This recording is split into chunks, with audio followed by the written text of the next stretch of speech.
NBA money, playing a fucking money trick. Ay. Fucking then I get some money. Fucking then I get some money. Давай, давай.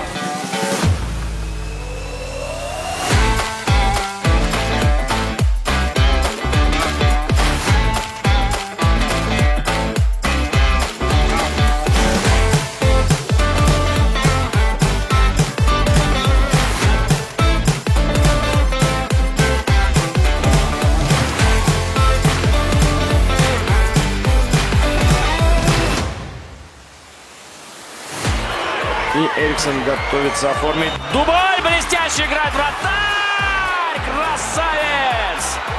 Бегларян! Поиграем в тики-таку?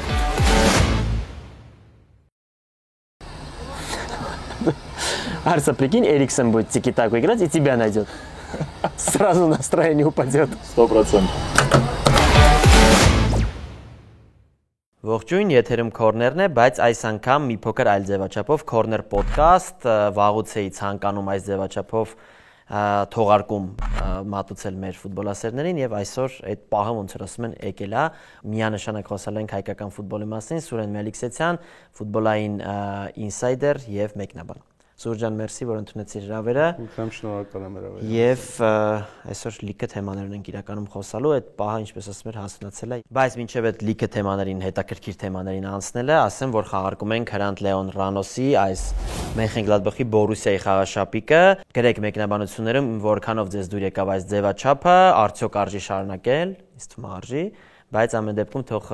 երկրպագուները ասեն ու պատահականության սկզբունքով շահեք մեր Հրանտի խաղաշապիկը։ Молодец, опа! Զիլա! Եմ որ հաշվեն է, առաջ ամենաարագ գոլը, էսի ամենաարագ շահումն էր։ Մի անգամից շահեց։ Բնականաբար սկսում ենք հավաքականի երկու խաղերից։ Երկու խաղ ունեցանք, մի հատ հասկանանք ինչ տվեցին մեզ այդ խաղերը, ընդհանրապես ինչ հասկացանք այդ երկու խաղերից։ Առաջի խաղը իրականում նորմալ սկսեց, բայց ինչ որ պահից, հատկապես երկրորդ խաղակեսում Համեմատած երկրորդ խաղակեսի կարելի է առաջինը նորմալ համարել, բայց իրականում առաջ խաղակեսում էլ մենք շատ բացեր տեսանք։ Երկրորդ խաղակեսը ամբողջությամբ բոլոր հարցերը էլի առաջ բերեց։ Գլոբալ այս երկու խաղերը մեկը էլի ցույց են տալիս ինչքան շատ խնդիրներ ունենք առաջին հերթին, եթե ֆուտբոլային առումով պաշտպանությունում լուծելու ու եթե ավելի խորքային մեր ֆուտբոլիստների մոտ հիմա տպավորությունն է, որ հաղթողի հոգեբանության լրիվ բացակայությունն է ու արդեն սովորում ենք աստիճանաբար, որ մերը սա է այդ ամենացավալի բանն որ պետք է։ Իրականում միշտ խոսում ենք նրա մասին, թե որն է մեր մաքսիմումը, ինչ պետք է սպասենք, որովհետև մեր մոտ այսպես հաղթեցինք 2-3 խաղ մի անգամից սպասում ենք որ պետք է դուրս գանք, չգիտեմ, մեծ մրցափուլ, պարտվում ենք երկու խաղ ամենավատ թիմն ենք, ամենավատ վիճակում, որն է իրականում մեր մակարդակը։ Մի բան ակնհայտ է, Սամ ջան, որ մեր ներկայիս կազմը, մեր հավաքականի ֆուտբոլիստները հաստատ ավելին կարող են անել որպես թիմ, քան հիմա, այսինքն սա ընդհանրապես մեր առավելագույնը։ Իսկ մարշչական խնդիր է։ Նաև դե բնականաբար եթե դա ասում եմ, գալիս է, որ մարշչի դերը շատ մեծ է այս պարագայում։ Երկու կարևոր հանգամանք, մեկը այդ հոգեբանությունն է պետք փոխել, մեր տղերքը կարող է լավ կռվում են, լավ պատրաստվում են, չգիտեմ, իրար հետ խոսում են, որ այս անգամ պետք է փոխենք, բայց գլոբալ ինչ որ պետք է նստել, հասկանալ, քննարկել ու առաջին հերթին հոգեբանորեն պատրաստվել այդ շարքը փոխելու։ Ու իհարկե առաջնայինն է գալիս արդեն մարշչականը, դա դրա համար է, էլի, որ Երիշե Մելիքյանի անունը շատ տալիս ենք մենք։ Երիշե Մելիքյանը երևի տվյալ իրավիճակում հատկապես, այս ծանր վիճակում, լավագույն տարբերակն է, որ մեր հավաքականում կարող էր ինչ-որ բան փոխել, բայց հիմա եթեներով ենք խոսում, պարզ է, որ Մելիքյանը մեր հավաքականի մարզիչ չի, եկել է նոր մարզիչ, հիմա էլ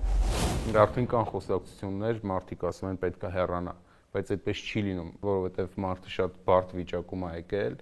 Իրականում այդ նույն մոտեցման մեջ է այդ ամեն ինչը։ Երկու խաղ հաղթեցինք, հերոսա, 3 խաղ հաղթեցինք, հերոսա, հետո 2 խաղ պարտվեցինք, всё, հեռացի։ Գիտես, կարող է ինքը չլիներ Պողոսը կամ Պետրոսը լիներ մարզիչը, էլի օտարերկրացի։ Օրինակ այս 3 պարտություն մեկ ոչ ոքի դե, կարող մի հաղթանակ ունենայինք, շատ բան չէր փոխվելու գլոբալ առումով, էլի, մեր նույն այս վիճակը գլոբալ չէր, հաստատ փոխված չէր լինել։ Ու ինչ ենք սպասում։ Այդ երկու բանը միջև չհասկանանք, անընդհատ լինելու է ծայրահեղություն Հիմա լինելու է այնքան վատ վիճակում են, կոնկրետ ես սպասում եմ, որ մեր հավաքականը ինչքան հնարավոր է փորձի ֆուտբոլ խաղալ։ Դա անգամ արդյունքների մասին ես սկսել եմ չմտածել, որովհետև շատ բարդ է ու օրինակ Անդորայի հավաքականը Անգլիային ընդամենը 0-1 հաշվով պարտվում, Սան Մարինոն Բոսնիայի եւ Հերցեգովինային 0-1 հաշվով պարտվում։ Այն օրը Ղազախստանի հավաքականի խաղն էի մեկնաբանում։ Բոլորը կարող են խաղան, ինչպես։ Ղազախստանի հավաքականում ընդ որում Չերչեսով եկավ տապալեց ինչքան հնարավոր է, էլի նոր մարզիչ ունեն, երրորդ խաղն են անցկացնում, բայց ձեռագիր կար ու ավելի շատ պահ ստեղծեցին, քան Հյուսիսային Մակեդոնիան, ճիշտ է պարտվեցին, բայց պետքա հաղթեին այդ խաղը։ Այսինքն իրանք էլ այդ ձեռագիրն ունեն, հա, մենք չունենք, օրինակ այս երկու խաղերում մեծ հաշվով առանձին դետալներ կարող կային, բայց ձեռագիր, հիմք, որ ասես, իսկ մեր հաջորդ խաղը Պորտուգալիայի դեմ խաղն է, հիշենք, Պորտուգալիա, որ առնվազն մի 3-4 խաղացող կան, որ ոսկե գնդակի տեխնացուների մեջ են, ֆանտաստիկ մրցաշրջան են անցկացրել։ Եթե ոչ լավագույն 3-4 թիմերից մեկն է, այսպես։ Եվրոպայի չեմպիոն Իսպանիան մենք 2008-ին ենք խաղացել։ 2015-ին ենք խաղացել, հավասար խաղ, դժվար է լինելու։ Ավելի ուժեղ թիմ է։ Լավ, սենց մի հարց, Պետրակովի ժամանակ ձեռագիր ունեցել ենք։ Հա, ճիշտ է, իմ դուրը չէր գալիս, ես այն ժամանակ շատ էի դժգոհում, կոնկրետ այդ 3 պաշտպանով խաղը, որ գոնե մի անգամ ինքը չփորձեց։ 3 կենտրոնական եւ 5 ասիկ։ Կարծեմ մի խաղի, մի խաղակեսում ինքը փորձեց 4 պաշտպանով խաղալ, այդ ժամանակ շատ էինք դժգոհում, ինքն էլ մեզ ասում էր, որ մենք չունենք այդ հնարավորությունը 4-ով խաղալու, հիմա կարծես ժամանակը ցույց է տալիս, որ Պետրակովը ճիշտ էր խոսում, որովհետև մենք պարզա որ 3 կենտրոնական պաշտպանով չես խաղում, մի քիչ ավելի հարցակողական ինքնաբերաբար դառնում, ինչը որ վանցքիպն է անում ու մեր բացերը շատ ավելի առարկայական են, բայց դա չի նշանակում, որ հիմա պետք է հաջորդ խաղից մեր մարզիչը էլի անցնի 3 կենտրոնական պաշտպանով, եթե ինքը կարողանա իր մտքերը փոխանցել ու փորձի դրական փոփոխություն անել, կարելի է հենց 4 պաշտպանով խաղալ, ուղղակի ժամանակը միշտ կարճ է լինում, ընդամենը 2 ընկերական, ինքը ծանր խաղերով սկսեց, բնականաբար դա իր համար էլ բոլորի համար բարդ էր, իր համար որպես նոր մարզիչ միանգամից այդ պարտությունները ավելի բարդացրին իրավիճակը ու հիմա ընդամենը 2 ընկերական խաղ Պորտուգալիայի դեմ խաղից առաջ, էլի հարցերը շատացան։ Իրական ոչ թե պատասխաններ ստացանք, այլ էլի հարցեր եղան։ Էլի հարցեր եղան։ Երկրորդ խաղում երևի տեսանք արդեն, որ ինչ որ չափով այդ պրեսինգով ֆուտբոլը, գնդակով խաղը, որը փորձում է վանցիպը, բայց իրականում գնդակով խաղ ասում ենք։ Գնդակով խաղի համար պետք են համապատասխան կատարողներ։ Այսինքն մարզիչը, այստեղ միշտ այդ հարցը կա, մարզիչը պետք է գա ու իր իդեալոգիան, իր խաղային ոճը տա թիմին, թե տեսնի ինչ ռեսուրս ունի, նաև ռեսուրսին հարմարացնի։ Մարզիչը գալուց առաջ պետք է հասկանա ինչ ռեսուրս ունի, որովհետև հարցազրույց էլ տվեց, մեծ այդ զրույցում գլխավոր մարզիչը նշեց, որ ընդամենը Եվի կես ամիս ժամանակահատվածում է որոշվել, որ ինքը իմացել է, մի բան էլ ընդունել է եկել, այսինքն դա առաջին հերթին տպավորություն ունի, որ ինքը ընդհանրապես չի ուսումնասիրել կամ շատ մակերեսորեն է ուսումնասիրել։ Ինքը ընդհանրապես կար տեղեկություն, որ առաջի տարբերակը չի եղել վանցիպը, եղել են 2-3 4-րդ 5-րդն էլ չի եղել։ Մասնագետ, որոնց ամենալավ չեն ստացվել, հետո վանցիպը ստացվել։ Այդպես է եղել, ուղղակի դե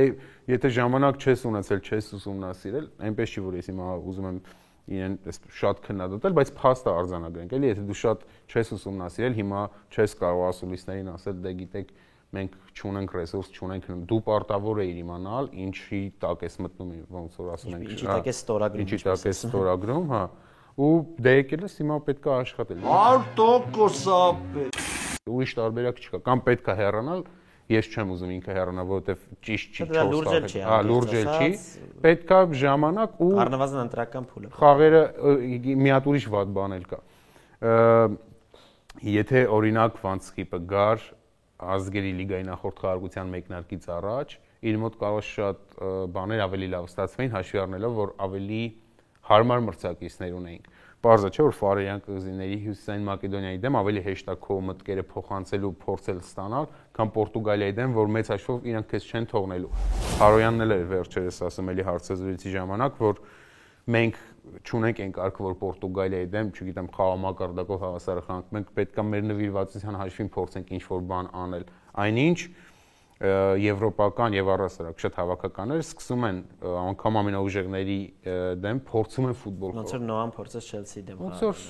դե հա, դա էլ մի ուրիշ։ Դե դա մի ուրիշ ծայրահեղություն է իրականում, բայց Չելսիի դեմ եւ մոտային շատ քննադատեցին։ Դրա համար։ Եվ երևի ես սկզբում համաձայն չէի որ քննադատում են,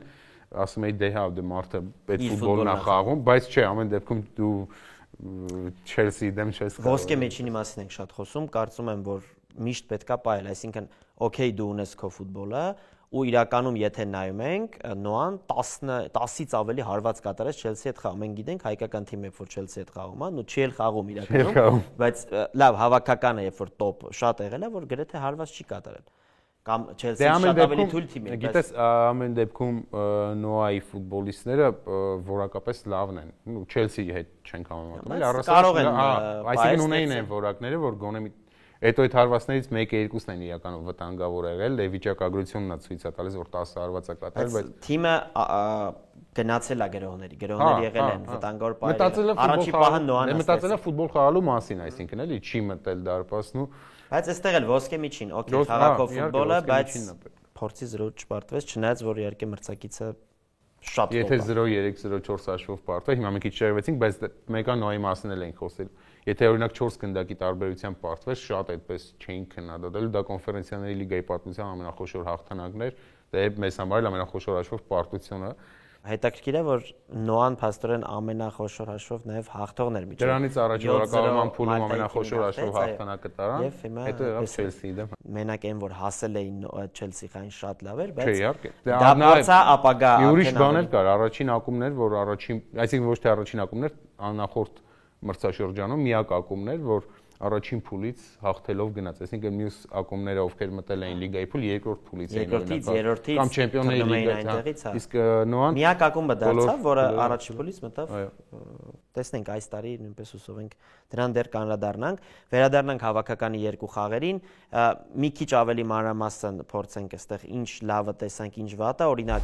առաջի խաղում ուրախացրեց Հենրի Ավագյանը միանշանակ իր լավ խաղով։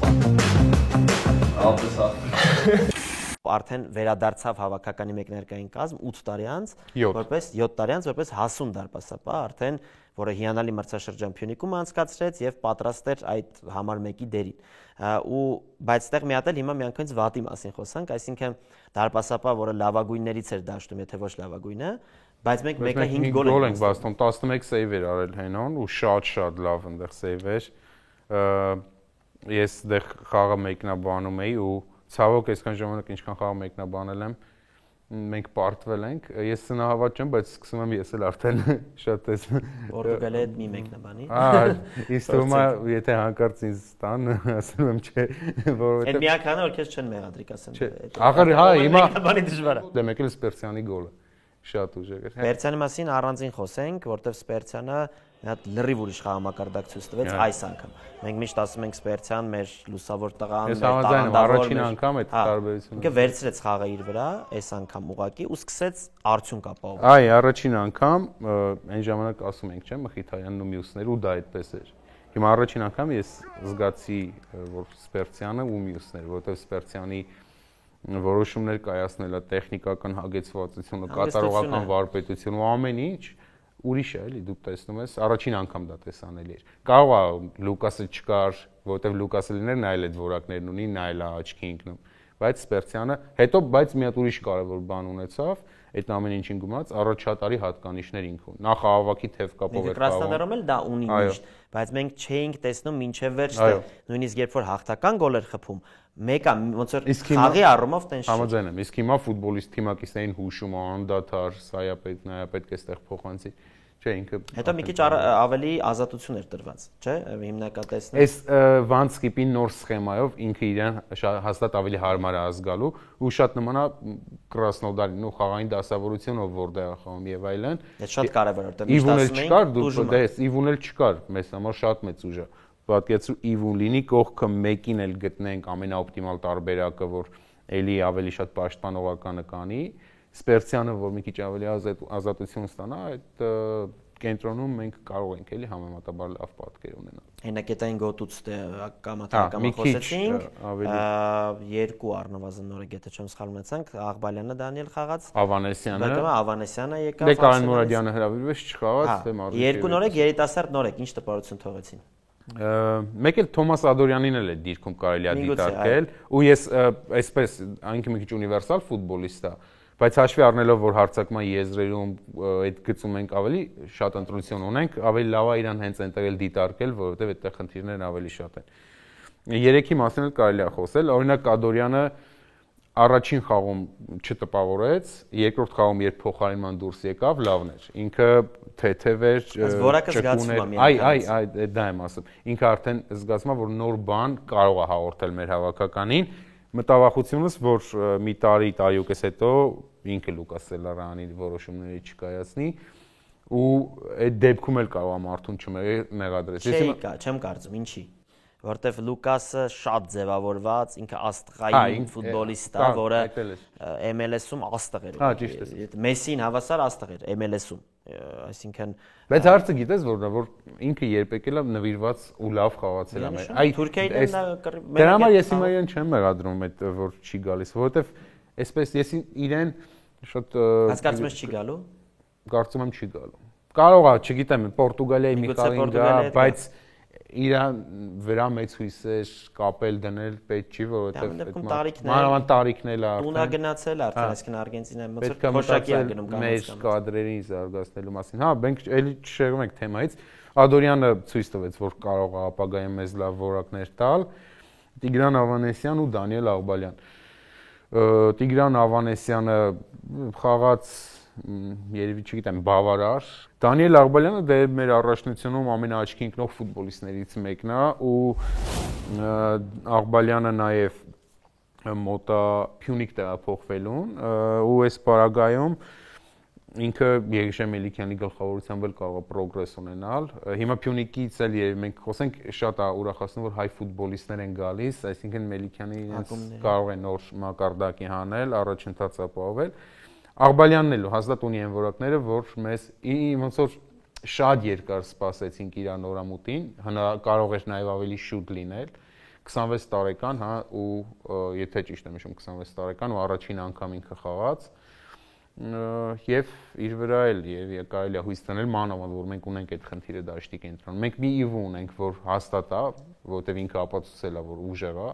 մյուսներին պետք է արդեն ըստ տվյալ պահին ով է պատրաստ եւ այլն։ Բայց միանշանակ ոչ Սպերցիան, որտեվ Սպերցիանը հա դե լավ կլինի Սպերցիանին կորցնում ենք մենք այս Սպերցիանին, որին տեսանք։ Ազատություն է պետք ինչքան հնարավոր։ Շատ ենք խոսել այդ մասին։ Միշտ ասում ենք Սպերցիանին դնենք այդ դիրքում։ Բոլորը ասում են բա ում դնենք հենակետայինի դիրքում։ Նույն հիշում ենք Մխիթարյանի հետ։ Նույն օրինակն է։ Դնում ենք ուժեղ տղա, որը ամեն ինչ կարում է, դնենք ստեղ գոնե փակի։ Դե տես Չեռնոգորիայի հետ խաղացինք։ Մի օրինակ կա, ես միշտ այդ օրինակի մասին խոսում եմ, տարիներ առաջ Չեռնոգորիա-Հայաստան այն խաղը, որ 4-1 Չեռնոգորիան հաղթեց։ Մենք ունեինք ընդգծված աստղ Մխիթարյաններ, իրենց աստղը Ստեփան Յովետիչներ։ Մենք ասելով մարզիչը Մխիթարանին հենակետայինի դիրքում խաղացրեց, որ ինչ որ բաց փակի, նրանք իրենց աստղին խաղացրին այն դիրքում, որտեղ ինքը առավելագույն օգուտ կարող էր տալ։ 4-1 հաղթեցին, 3 գոլը Յովետիչը խփեց, այսինքն ֆուտբոլիստին ես միշտ կողմ եմ, որ պետք է խաղացնես այն դիրքում, որտեղ ինքը առավելագույն օգուտ է տալիս, որ եթե այդպես չի, ուրիշ դիրքում ես խաղացնում, նախ իր դիրքն է տուժում, երկրորդ ինքը ալտերնատիվ տարբերակ լինելով այլ գոտում չի կարող այն օգուտը տալ, ինչ օգուտ կտա տվյալ դիրքի, նոմինալ տվյալ դիրքի խաղացողը։ Ընդ որում աստղին դնել ինչ որ դիրք փակելու համար թիմիդ եթե առաջատարը պետք է իր դիրքում լինի առնվազն։ Ավելի լավ է դու ասեցինք ինչքան տեխնացու կա, չէ՞, կարելի է գտնել այդ երկրորդ տեխնացու, այո, իհարկե, քան աստղին անգամ եթե հասկանում ես, որ մեկը Ասպերցյանը կարող է ավելի շատ փակել, քան մյուս Աղբալյանը, Ադորյանը կամ մյուսը, պետք է գնալ այդ ռիսկին, թող նրանք այնտեղ մի 2-3 սխալ ավելի շատ անեն, բայց դու տուր այդ ազատությունը Ասպերցյան։ Իսկ նրանք թող աստիճանաբար բարելավեն իրենց խաղը, ավելի լավը դառնալու իրենց դիրքում, որ մենք չմտածենք Ասպերցյանը գա իրենց դիրքը փակի։ Էլ ինչ տեսանք այս խաղերում, կարծում եմ, որ որոշ տեսնում ենք, որ կամաց սերնդափոխության պետք է գնալ եւ գնում ենք, որտեղ շատ խաղացողներ, որոնց տարիներ շարունակ պարզապես ֆանտաստիկ օգուտ են տվել մեզ, կամաց իհարկե տեսնում ենք, որ զիջում են իրենց դիրքերը։ Օրինակ Դարպասապայի դիրքի մասին արագ էլի անցնենք, Չանչարովիչը հասկանում ենք, որ արդեն մոտենում է աստիճանաբար, մանավանդ վնասվածքից հետո Հենրին էլ ցույց տվեց, ապացուցեց, որ կարելի է իր վրա հույս դնել, ինքը բնավորությամբ շատ ուժեղ է։ Մենք այստեղ արդեն մոտավոր պատկերացում ենք կազմում, որ Հենրին կարող է լինել վաղը այսօր մեր առաջին համարը, եթե ոչ հենց հաջորդ խաղում դա մարզիչը կորոշի։ Պաշտպանությունում հիմա Կամո Հովհաննիսյանի մասին խոսենք, ամենայն սիրով ու հարգանքով, ինքը շատ լավ տղա է։ Ես առաջին ուղևորությունը իրար հետ ենք գնացել Չեխիա, հիշում ես։ Ես երբ որ Կամոին տեսնում էի հավաքականի ներսում, մի կարծիք ձևավորվեց իմ մեջ, որ անգամ եթե ինքը այսպես ընդգծված հիմնական կազմի ֆուտբոլիստ չի, իր լինելը պետք է իր հանգստությունը փոխանցելու թիմակիցներին, իր փորձը եւ վերջնա Կամոն Հովհաննիսյան,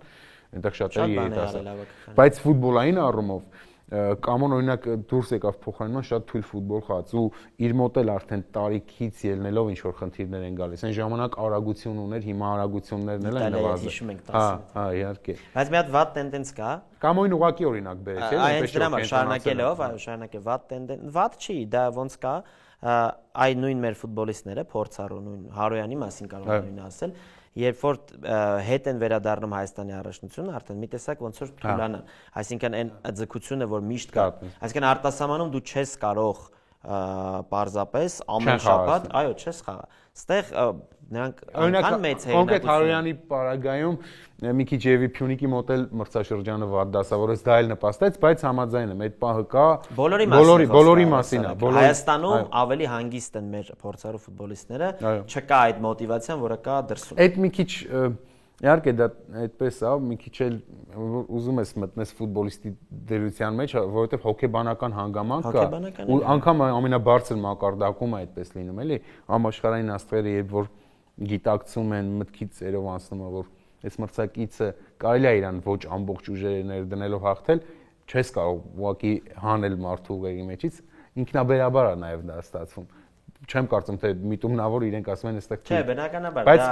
ուրիշ ձև չի կարող։ Ավելի շատ հոգեբանական հանգամանքն է այդտեղ, որը բացասական է ազդում։ Տարիքը կապ չունի, ով լավ մարզավիճակում է, նա պետք է խաղա, անկախ այստեղ հեռանկարային է, փորձառու է, թե դա ֆուտբոլիստ միջին տարիքի, որը իր լավագույնը ցույց է տալիս։ Սպերցյանի մասին խոսեցինք, թե ինչքան լավ մարզավիճակում է, ուր կարող է գնալ։ Տարբերակները շատ են, այնօրն էլ ես զրույց ունեցա իր հետ եւ նշեց, որ ակումբային աշխարհի ակումբային առաջնությունից հետո տարբերակներ կլինեն, երևի թե ինչ-որ հետաքրքիր բան կբացվի, որովհետև Կրասնոդարը գինը իջացրել է, Գալիցկին հստակ ասել է, եթե չեմպիոն ես դառնում, դու կարող ես հեռանալ։ Դա շատ հստակ է։ Հիմա մնում է, որ լավ առաջարկ լինի, խոսվեց Leeds United-ի մասին, որը ըստ իս այնքան լավ տարբերակ չէ։ Պորտոյի մասին խոսվեց։ Պորտո խոսվեց, Սևիլյան եկավ, Կապարոսը բոլորին ուզում է։ Կապարոսը բոլոր իր նախկին սաներին ուզում է տեսնել։ Լիգա 1 ու Բունդեսլիգա ամենաշատը կհամապատասխանեն Սպերցյանին։ Իմ կարծիքով, օրինակ, մի առաջնություն կարամ ասեմ, իհարկե, որը շատ լավն է, բայց չի համապատասխանում, դա Անգլիան է։ Այդ box to box վիճակը շատ տրավմատիկ, շատ կոնտակտային, շատ արագ, նույնիսկ օրինակ Մխիթարյանին, որը բոլոր առաջնություններում շատ հանգիստ էր իրեն զգում։ Շատ աստղերից շատերը կան, որ չեն կարողացել։ Հա, Անգլիայում շատ չի կարողացել Անգլիայում խաղալ, չգիտեմ։ Անգել Դի Մարիան չի կարողացել ու շատ օրինակ է։ Շատ սպეციფიკա, այո, շատ բարդ է, շատ Կարծում եմ, որ Անգլիան չարժի, մնացած դեպքերում իմ կարծիքով թե Իսպանիայում, թե Իտալիայում, թե քո նշած Ֆրանսիայում եւ Գերմանիայում։ Հա, հաշվի առնելով Անգլիայի, իհարկե մյուս տեղերում հաստատ ավելի։ Բայց ոչ Paris Saint-Germain, էդ էլ իմ կարծիքն է, որ չարժի միանգամից Ռեալ պետք է, էլի, Paris Saint-Germain-ում ում տեղը։ Ռեալ պետք է նայել, որովհետեւ Paris Saint-Germain-ում, ասենք ինքը հաստատ մեկնարկային կազմի ֆուտբոլիստ չի լինի ու քայլ առաջ, լավ թիմ։ Աստիճանաբար Ուղղակի իր մոտ, քանի որ ոնց որ Մխիթարյանն էր անում, բայց ի տարբերություն Մխիթարյանի ինքը 3 տարի կորցրել է այդ առումով, այս կորցրել են առումով, որ Մխիթարյանը 23 տարեկանում էր, հա, որ դուրս գնաց, առաջ քայլ արեց։ Հիմա ինքը կրկնակի ծանրաբեռնվածության տակ պետք է մտնի, այսինքն այն 2-3 տարվա բացը, որ չի արել, հիմա միանգամից պետք է փորձի դա էլ անել, որը ավելի բարդ կլինի։ Մեղթյանի մասին շատ խոսեցինք, տարբեր առիթներով, ինչ որ անդադ հետաքրքիր բաղով նշում էինք իր անունը, շատ ցավալի է որ Հայաստանի հավաքականում այսօր չունենք Հենոյին ու մեծապես այն պահին հենց այն ցիկլում իրականում այդ ընտրական փուլում, որ Պետրակովն էր գլխավորում ու իրականում մի պահ շատ կրկին մոտ էինք դուրս գալուն, մենք թուրքերին կարող էինք հաղթել դուրսը եւ հաղթում էինք դուրսը ֆանտաստիկ խաղում Ուելսի հետ ինչ խաղեր ունեցանք, իրոք կարող էինք դուրս գալ եւ թվում էր, որ այ մի փոքր, բայց շատ կարեւոր էլեմենտ է պակասում եւ այդ էլեմենտը հենց կարծում եմ ու Հենոյին, որ միշտ այն ժամանակ հենակետայինի դիրքում էին օգտագործում, Պետրակովի տվյալ հավաքականը, թերևս լավագույն հավաքականն էր, ամենահարմար հավաքականն էր, որտեղ Հենոն պետքա խաղար հենակետայինի դիրքում, որովհետև Ինտերում էր արդեն սկսել այդտեղ խաղալ։ Մենք խնդիր ունենք Իվուի կողքը պատկերացրու, դու ինքը լիներ, Լուկասը մյուսները, Սպերցյանը լիներ հարցակման գծում, այ Հենոն երևի ամենակարևոր ու պետքական պահին հավաքականը չէր։ Իրոք պետք է երևի, շատ ափսոս է։ Ու ափսոս է նաև, որ չկարողացավ հաղթել Չեմպիոնների լիգայի եզրափակում, ֆանտաստիկ, կարելի ասել ռեկորդային, կա մեկ ֆուտբոլիստ գիտենք, որ հաղթել է Էմերսոնը, բայց ինքը չի խաղացել, եզրափակիչներից մեկին առնվազն չի խաղացել։ Ամեն դեպքում սա էլ է մեծ նվաճում։ 3 տարվա մեջ 2 անգամ Չեմպիոնների լիգայի եզրափակիչ դուրս գար։ Ցավոք ես գրեթե վստահ եմ կամ հուսանք կսխալվեմ, որ մենք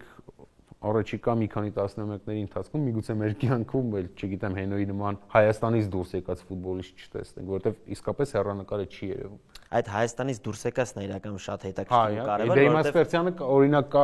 էլի Հենո դառնալը շատ դրա մասին չխոսքը, բայց Սպերցյանը կարող է մեծ կարիերա ունենալ։ Բայց ուր են Հայաստանից դուրս եկած ֆուտբոլիստները։ Հայաստանից դուրս եկած օրինակ այն օրը Բաղրամյանովիչն էլուց Հենոյին տեսա։ Դից հետաքրքիր էր էլի, ասենք մի քանի օր առաջ Չեմպիոնների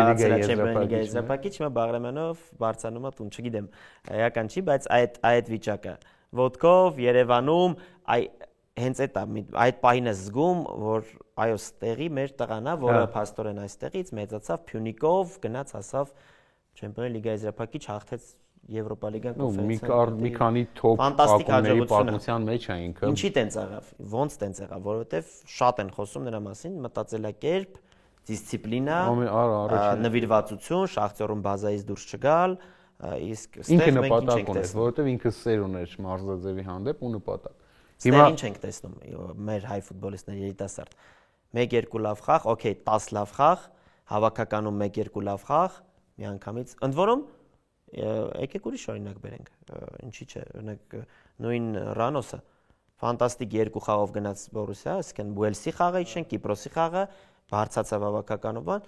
Բորուսիա, որը իմ կարծիքով սխալ էր, առնվազն պետք էր արենդա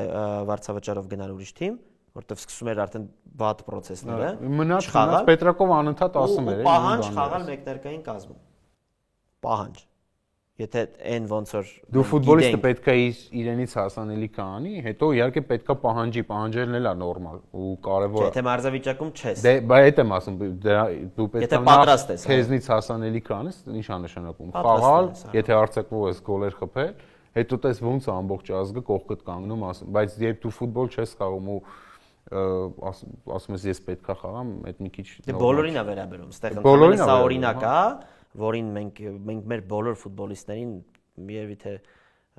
չգիտեմ ոնց բացատրեմ դա ինչքան լավ ենք վերաբերվում, ինչքան մեծարում ենք կարելի ասել։ Բոլորը թե դրա մասին մեր ֆուտբոլիստներն էլ գիտեն հաստատ։ Գիտեն բոլորը թե մենք ինչքան ենք իրենց դրականը չանենք, չփորձենք մեր հնարավորությունների չափով օգնել, հաստատ վնաս չենք տա այդ։ Ինձ թվում է յուրաքանչյուր գիտակից էլ գիտի մեր ֆուտբոլասերների շատերն են։ Բայց ճիշտը մնում է ճիշտ, այսինքն պետք է հասկանանք ինչի է սենց լինում ու պատճառներից մեկը ինչի է սենց լինում, ինչի ֆուտբոլիստները չեն գալիս հավաքական օրինակ։ Ինչի չեն գալիս։ Նույն խոսեցինք, Հենոյի դեպքը կա, Սելարյանի դեպքը կա։ Հենոյի դեպքը ինձ թվում է պետք չի մյուսների հետ կապել առանձին պատմություն է, հետո մեր ամենամեծ աստղն է ու Եվի արդեն ճիշտ էլ չի լինի էլի այդ բացել քննարկելը, որտեղ մարդը որոշումը կայացրել է ու ասել է, որ ես մի օր կխոսեմ դրա մասին, հիմա Չէ, խնդիրը նրա մեջ չէ, որ ինչ որ ստեղ հիմա քննադատական խոսք չի։ Սա խոսքը նրա մասին, որ կան դեպքեր, շատ դեպքեր, ու ընդ որում տարբեր դեպքեր են, օրինակ հիմա Զելարյանը նկարել լրիվ տարբեր դեպք լինի, Հենոյինը լրիվ տարբեր դեպք։ Խորեն Բայրամյանը, Սարգիս Ադամյանը, Խորեն Բայրամյանին չեն կանչում։ Սարգիս Ադամյանը հրաժարվեց գալ։ Այսինքն դեպքերը շատ տարբեր են, ընդհանուր, բայց երևի թե ընդհանրություն ինչ որ հարցերում կա։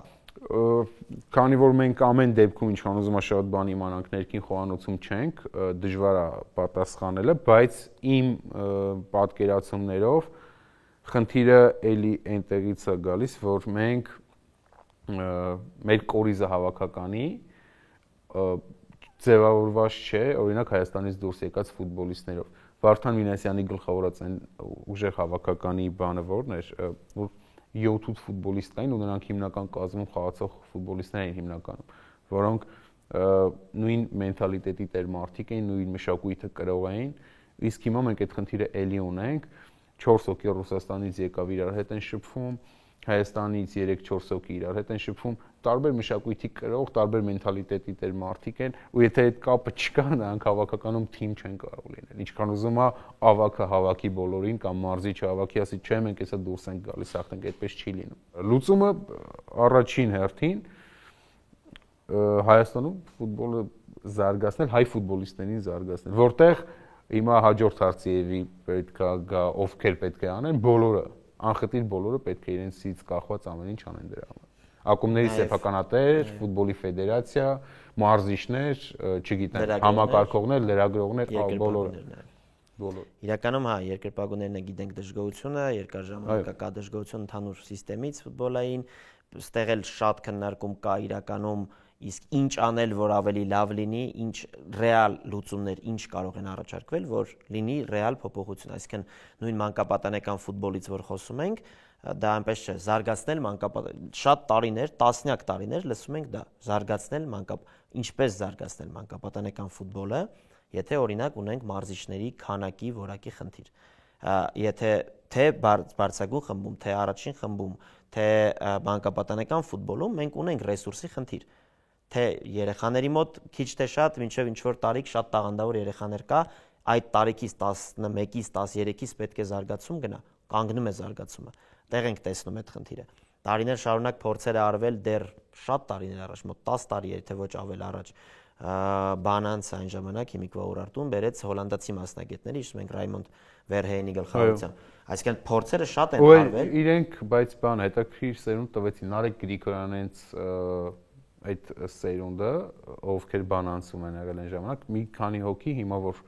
արդեն խաղում են, հենց այդ Վերհեյնի եկած ժամանակահատվածում, ես հիշում եմ, իրենք խոսում էին դրա մասին, անգամ հիշում էին, որ իրենք եկան, ինչ որ շատ բան փոխվեց Բանանցում, մի քանի կադր ամեն դեպքում դուրս եկավ, հետո էլի վեկտորը փոխվեց զարգացման։ Այո, այդ վեկտորն էլ անդադ փոխվել է, էլի բերում է նրան, որ այդ զարգացումը չի գնում։ Նույն Ուրարտուից խոսեցինք, ինչքան լավ կադր է տվել Ուրարտուն, բայց բոլորովին վերջերս են սկսել երիտասարդները իրենց հենց աճեցրած խաղալ Ուրարտուում։ Մինչև այդ, օրինակ, անդադ այդ արտասահմանից ֆուտբոլիստներ, հետո չէ, հետո հա, ու շատ ակումբներում, որտեղ հիմնականում մեր ակումբները չունեն հստակ ձևավորված վեկտոր, հիշում ենք Փյունիկում եղել է սկզբից բոլորը հայ, հետո բոլորը արտասահմանցի, հետո միքս,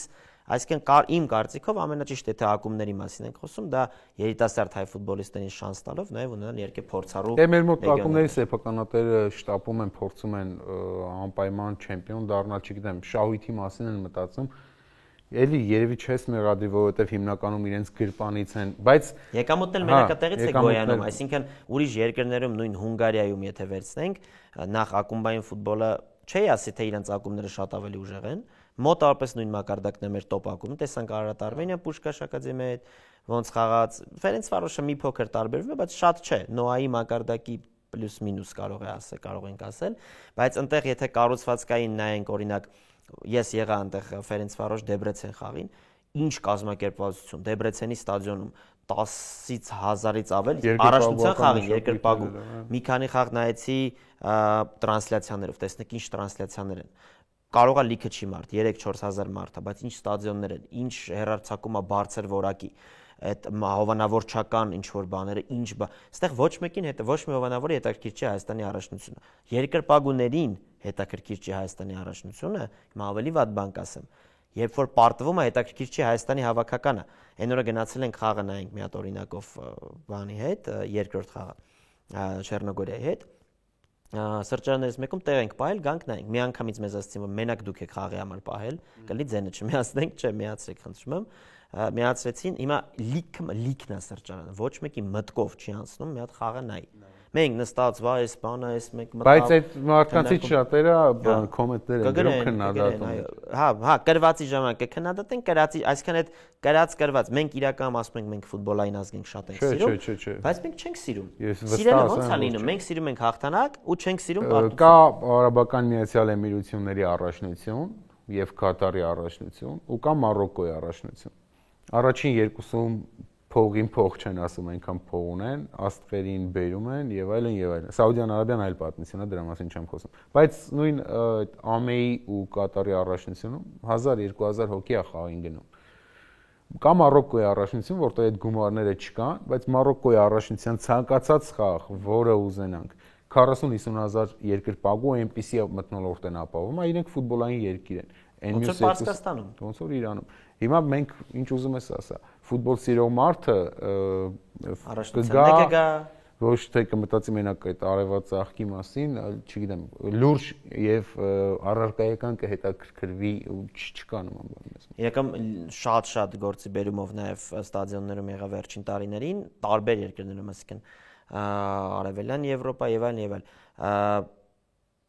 իրական մթնոլորտը, մենակ մթնոլորտը ոնց է տարբերվում։ Այնտեղ մարզադաշտը ինքը ձայնը որ կա երկրպագման, ասած համապարփակ ամբողջ ստադիոնը հավասար է։ Հա, կա ուլտրաս։ Դե մենք ստադիոն չունենք, բայց դե ստադիոն, հա, օքեյ։ Բելարուսն էլ ազգային ստադիոն ունեցավ իդեպ։ Այդ դրան էլ հեսա կանադառնանք, չէ, ինչա, ձայնը ինքը համապարփակ կարող ակուստիկան է նաև տենց, բայց հավասար են գոռում։ Նույնիսկ տրիբունաներից, այս տրիբունան, այս տրիբունայի հետ եւ այլն, կա ուլտրաս, դա կապ չունի մեկը մեկի հետ։ Ուլտրասը իր ձևով, իր ավելի։ Իսկ մեզ մոտ հավաքական։ Մեր մոտ ստեղ ձեն չկա, եթե արևմտյան ես նստում, ու իմ համար շատ ցավալ է, որ իրականում վերջին շրջանում գործի բերումով ինչ արդեն պետք է, արևմտյանում եմ նստում որպես արդեն հավատարմագրված լրագրող։ Առաջ երկրպագման տարիներին միշտ արևելյանում էի, որտեղ տեղի մթնոլորտը լրիվ ուրիշ է։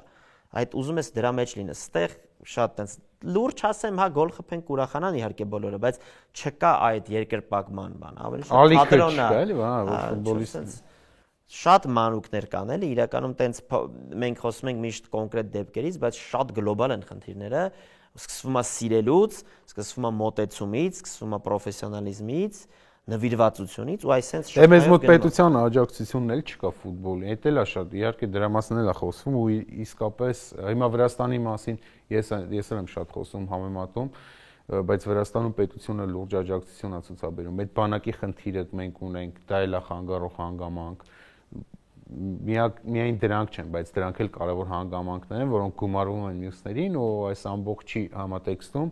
այդ լուրջ խնդիրները առաջ են գալիս։ Հիմա Վրաստանի հավաքականը 21-երի հավաքականը Եվրոպայի առաջնությանն է մասնակցում երկրորդ անգամ, 3 առաջին խաղը հաղթեցին Լեհաստանին։ 3-4 օր առաջ մեր ազգայինի խաղի օրն էր։ Իրենց 19 տարեկանների հավաքականը 4-0 մեզ հաղթեց։ Բայց դե ես չեմ զարմանում, եթե շատերը զարմանում են, որովհետև ես գիտեմ ու էլի մարդիկ կան իհարկե որ գիտեն, որ իրենք կարողանում են աճեցնել։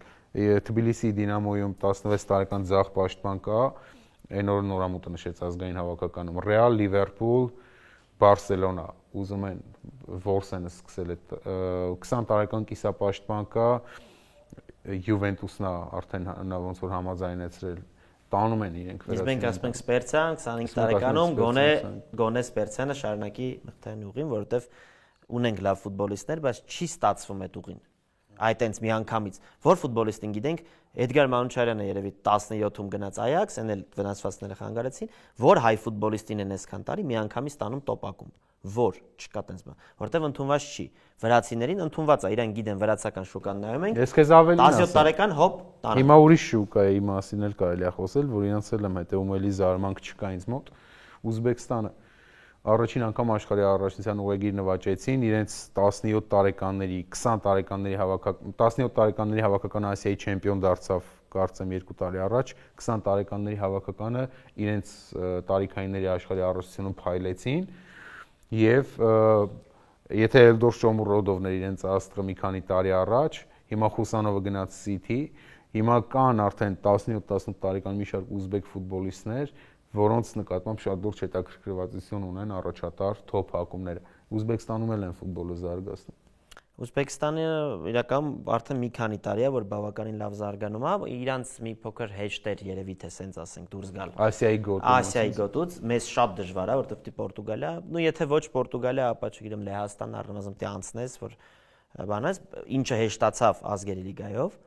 դեռ չենք օգտվում, բայց հիմա արդեն էլի ձևաչափը կարծես փոխեցին ու էլի դժվարանում։ Այսինքն չօգտվեցինք այն ժամանակ, երբ մի փոքր հեշտ էր ավելի,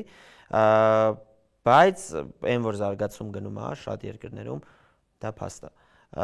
Խոսենք նաև տրանսֆերներից, հետաքրքիր տրանսֆերներ կան, դու էլ հաճախ ունենում ես հետաքրքիր ինսայթներ, կա մի տրանսֆեր, որ արդեն գրեթե պարզ է, արդեն Լոկոմոտիվն էլ հաստատեց, Նաիր Տիկնիզյանը տեղափոխվում է Ցրվենա Զվեզդա, Սերբիայի չեմպիոն, ինչքանով լավ տրանսֆեր է, խոսում էր Սևիլիայի մասին, բայց ի վերջո այս տարբերակը ընտրվեց, ինչքանով լավ տրանսֆեր է սա։ Դե ուրիշ ակումբների հետ համեմատական չտանելով ունենք այն ինչ ունենք, իսկ դա լավ տարբերակ է ինձ թվում է Տիկնիզյանի համար, մանավանդ որ Լոկոմոտիվում կային խնդիրներ, այնտեղ այդ խնդիրները ընդ որում նախորդ մրցաշրջանից են գալիս, որ Գալակտիոնովն ու ինքը այդքան լավ հարաբերություններ չունեին եւ հաշվի առնելով այդ հանգամանքը, հաշվի առնելով որ Ռուսաստանի առաջնությունը դեռ այդ պատժամիջոցների տակ է, սա լավ որոշում է։ Ցրվենա Զվեզդան եվրոպական միջին մակարդակի շատ լավ ակումբ է, միջին ասելով ամենաթոփերի մեջ չի բարձ է, բայց շատ ամուր ուժեղ ակումբ է, որը Եվրոգավաթներին է մասնակցում, կարող է այս տարի Չեմպիոնների լիգայի փուլում խաղալ, մնացածը արդեն Տիկնիզյանից է կախված։ Շնորհակալություն։ Видишь, выговорил как? Ну, армянин же все-таки. Конечно. Ну так дальше вопрос. Եվ շատ չէին իրականում նաև այն ակումբները, որոնք Տիկնիզյանին կարող էին իր ցանկալի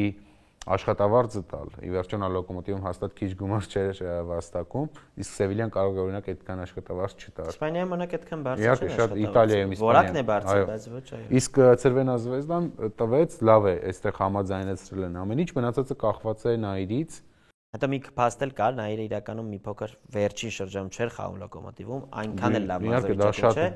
Ավելի լավ է Սերբիայի առաջնությունով վերադարձնել, գումարած Չեմպիոնների լիգայի կամ Եվրոպա լիգայի տարբերակը խմբային փուլում։ Իր համար էլ կարևորը խաղալն է, որովհետև հա իսկապես քիչ էր խաղում ու դա նաև հավաքականում խաղերի վրա է ազդում բացասական, բայց մանավանդ որ կարողանան Չեմպիոնների լիգա մտնել, գոնե, ասենք մի 7-8 շատ բարձրակարգ խաղ, պարբերաբար ամսվա մեջ, չգիտեմ, 2 ամսվա մեջ մի քանի նմանատիպ խաղ, ի վերջո Սերբիայի առաջնությունում էլ կա Պարտիզան, մյուս թիմեր, որտեղ հետաքրքիր կլինի, էլի, այնպես չէ, որ շատ թույլ առաջնություն է գնաց։ Այլ տրանսֆերների մասին հավանական, մեր հավաքականի տղերքի հետ կապված Սպերցյանի մասին խոսեցինք ընդհանուր առմամբ, ինչ ենք սպասում, կան ինչ-որ լավ տրանսֆերներ ասես որ կան։ Ես Իրիկունը իմացա երեք, որ Զրինսկին Ժիրաշահոյանին ցանկանում ինչ որ կապ են հաստատել, որ հետաքրքրվածություն լինի, ինձ չեմպիոն դարձանելի, բայց Ժիրայրը չի ուզում ու ճիշտ անում, որովհետև մեր առաջնությունը երևի առնվազն չի զիջում Բոսնիայի առաջնությանը, հաստատ դա առաջքայլ չի լինելու ու նման տեղափոխություն չի լինի։ Դե հայկական ակումբները շատ աշխատում են, ինձ Արարատ Արմենիան ռեժիմ շատ հարցեր է առաջացնում, որովհետև էլի շատ արագ կտրուկ փոփոխություններ են տեղի ունենում, մարշչական շտաբը փոխվեց, 10 քանի նոր ֆուտբոլիստ տա լինելու, որոնցից մի քանիսի մասին արդեն գիտենք, բայց նրանք հույս չեն ներշնչում, իսկ իրենք կարծես բյուջե են ավելացրել ու փորձում են ավելի մոտենալ նոային, բայց առայժմ այն ֆուտբոլիստներին, որ ես տեսնում եմ, դրա մասին չի խոսում։ Միգուցե մյուսները, որ պետք է գան, ավելի ուժեղ են լինելու, ցույց կտա ժամանակը։ Դե նոան հատկապես լեգիոնականների առումով շատ լուրջ ֆուտբոլիստների անհայտ։ Այո, մի հատ շատ լուրջ փոփոխություն տեղի ունեցավ դրան անդրադառնանք, որը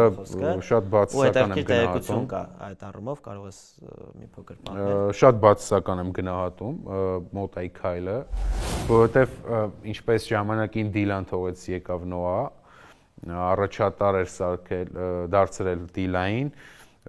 որում Դիլան ամենամեծ հնարավորությունները ունեցող ակումբը չէր Վրաստանում։ Բայց երևի ավելի լավ պայմանները նախընտրեց, եկավ Նոա,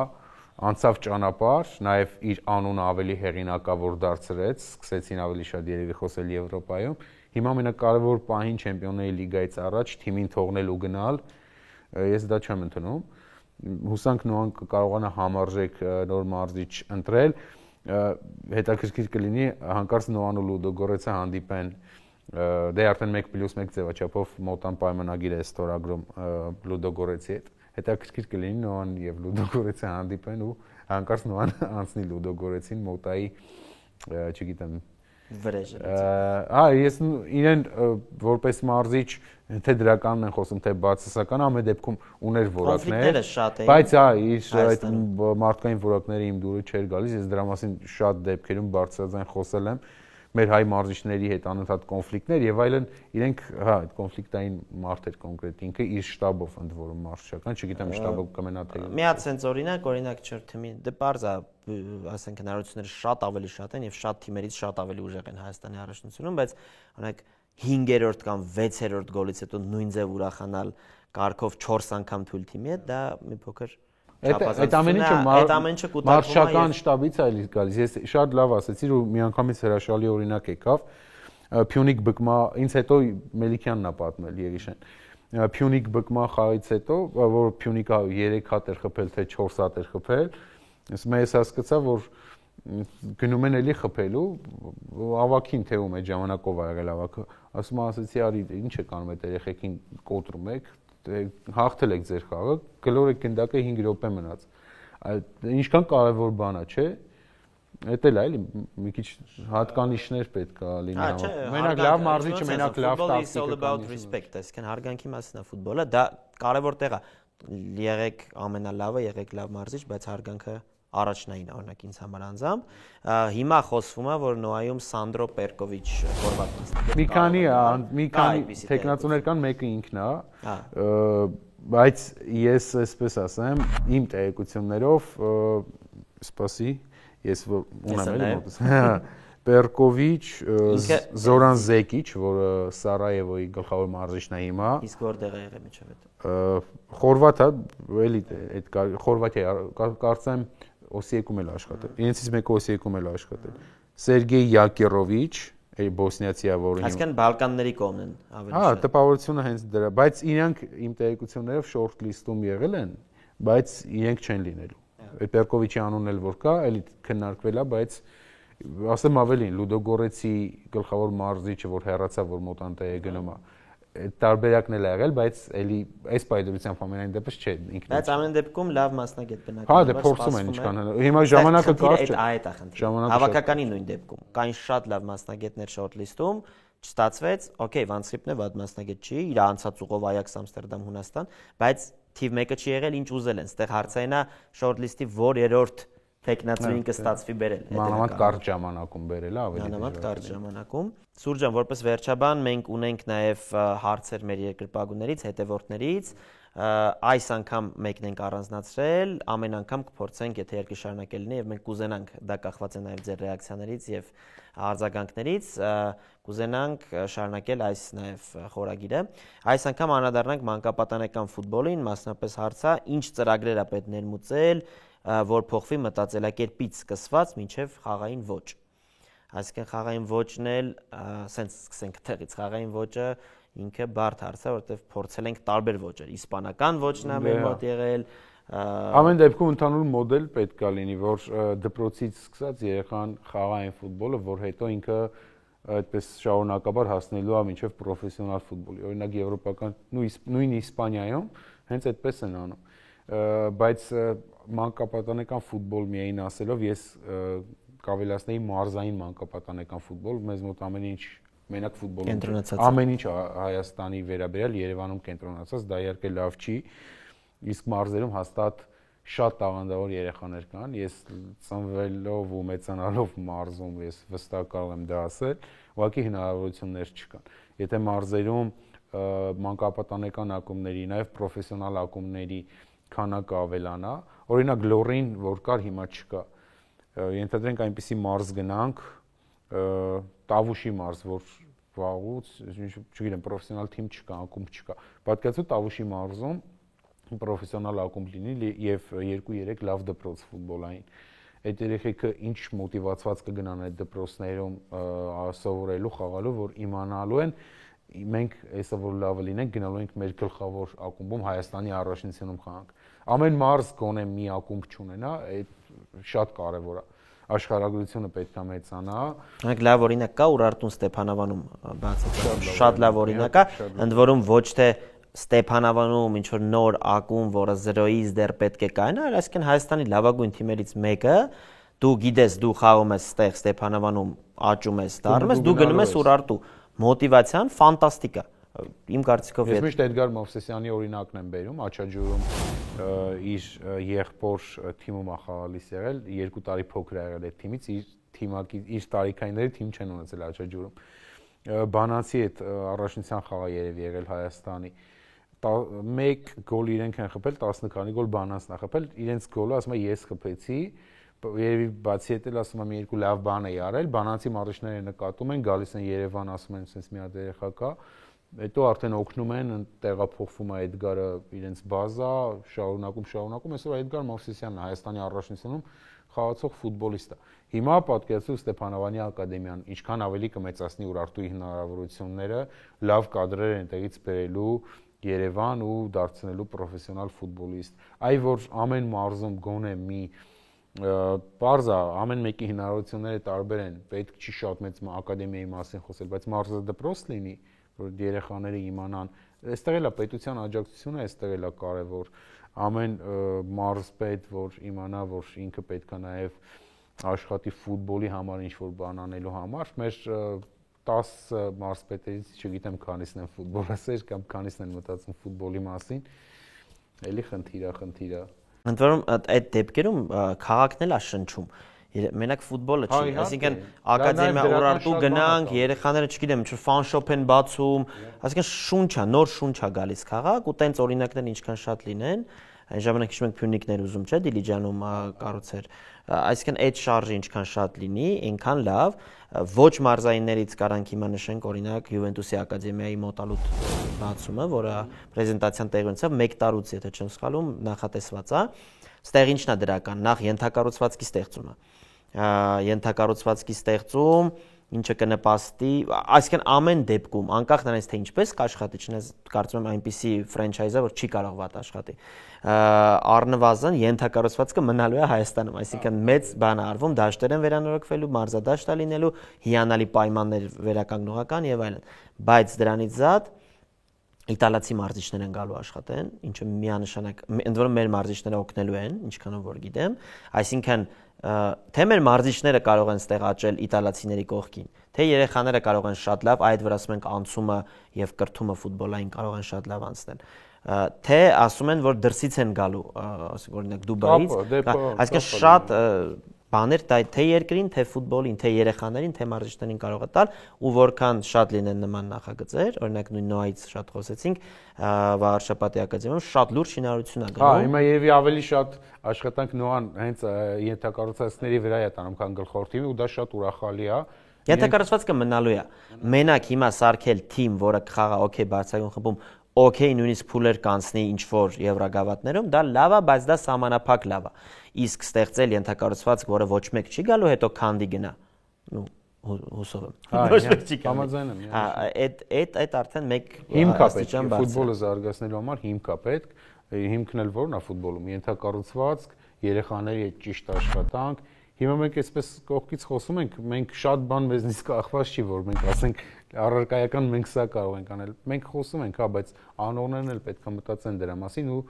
էլի պետության աջակցություն, ցանկություն, նվիրում ֆուտբոլային գործիչների կողմից ինքը ինչքան խոսես, այնպիսի թեմա է, որ խոսես, բայց դրա կարիք շատ։ Փորձենք բերել այս հարցի պատասխանը ինչ-որ բանի, պետք է շատանա ենթակառուցվածքը, պետական աջակցությունը եւ մարզերում ենթակառուցվածքը, այսինքն մարզերում պետական աջակցություն նաեւ ենթակառուցվածք մարզչական կրթություն ու լավ որակ, որ մարզերում հիմա շատ մարզիչներ կան, որ աշխատում են, հետո քիչ աշխատավարձ են ստանում, մանավանդ գյուղում ապրող իմ գյուղում մեր երեխեքի թիմը, մեր մարզիչը հիմա լիցենզավորման այդ դասերին է գալու։ Ինքը հա մենք փորձում ենք օգնենք ամեն ձև, որ այդ մարդը մենակ ֆուտբոլի մասին մտածի, ինքն էլ շատ է սիրում, անում է, բայց մյուս երկրորդը, երրորդը 1000 հոգս ունի։